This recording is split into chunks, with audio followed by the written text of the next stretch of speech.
तर शाळेत जाणाऱ्या मुलांमध्ये जर तोतरेपणा असेल ना, तर खूप वेळा असं होतं, की त्यांना बोलण्याच्या स्पर्धेत घेतलं जात नाही. हां, मुलं चिडवतात चिडवतात.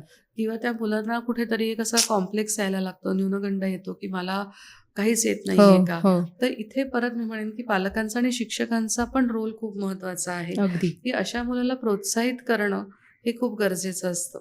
आणि एक 1-2 टिप्स मी इथे शेअर करीन, की त्यांच्यासाठी वाक्य पूर्ण करू नका. म्हणजे जर तुमचं मूल अडखळत असेल, हं. तर त्याचं वाक्य काय असेल हे तुम्ही समजून तुम्हीच पूर्ण करू नका. हे एक ओके. मोठी टिप आहे. किंवा "अरे हळू बोल, हं. जरा श्वास घे."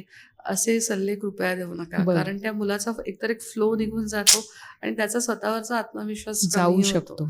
त्याच्यामुळे त्यावेळेला आपण खूप जास्त पेशंटली ऐकत राहणं आणि आय कॉन्टॅक्ट मेंटेन करणं त्या मुलाबरोबर त्या वेळेला, हे बरोबर आहे. पालकांना घेण्याचं ट्रेनिंग आहे. त्याच्यामुळे लहान मुलांच्या स्टॅमरिंगच्या थेरपीमध्ये पालक हे 70% इन्व्हॉल्व होणं गरजेचं आहे. तरच ते पुढे जाऊ शकतो बरोबर आपण. आहे. आणि जेव्हा मी पालक मगाचपासून म्हणते आहे, त्याच्यामध्ये फक्त आई-वडील नसून हं.